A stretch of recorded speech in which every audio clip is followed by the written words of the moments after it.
COMELEC ay kasama sa coordination, kasama kami sa tutulong sapagkat sila din yung mga ginagamit natin, mga ehensya na nandito kapag magpapanggap tayo ng eleksyon. Kaya kami naman, dahil ito yung isang aktibidad ng simbahan, ay nag-o-offer din kami ng tulong namin. Maaaring sila hindi pa kandidato, yung lahat na nag-file ng candidates. Kaya tatandaan natin, hindi lang naman limited dito sa Manila yung translasyon kung hindi kasama ang iba't ibang parte ng ating bansa.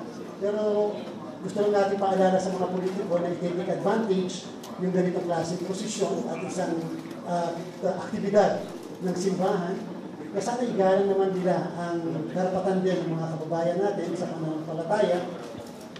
Sa amin, hindi namin tayo pigilan ng kahit na sino na magpa-file ng kasong disqualification laban sa kahit na sinong politiko. At wala rin makakapigil sa amin na i-disqualify ang lahat ng politiko na lalabag sa kung sa palagay namin ay may paglabag. And therefore, warning yun sa kanila. Kung sinasabi nila hindi pa sila kandidato, okay lang yun sa amin. O di pwede naman kami mag-disqualify, pumunta na lang sila sa Supreme Court at question nila kung talagang hindi pa nga sila kandidato. So sinasabi lang natin, isang araw lang po ito kumpara sa 45 araw ng kampanya sa lokal na posisyon at 10 araw sa national na posisyon.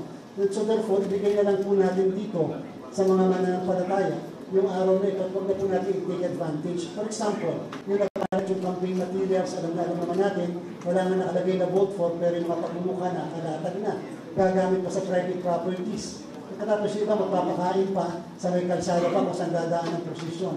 Hindi ba parang pagwawalang hiya yun dito sa isang sagrado na aktibidad? So ang ating pong pakiusap, nandito ang COMELEC upang makipagtulungan sa kanila, sa organizer po nito, lalo-lalo na yung maging maayos matapos magmula ng madaling araw hanggang sa gabi itong ating posisyon. Isang araw po, ibigay na po natin sa Diyos yung araw na yan. May 90 days naman sila at 45 days. Salamat po.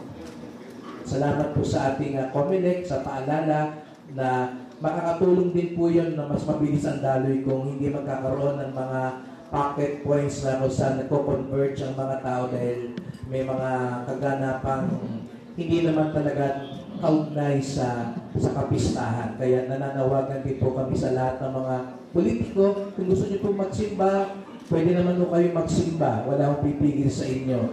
Pero sana po ay galat po natin ang okasyon.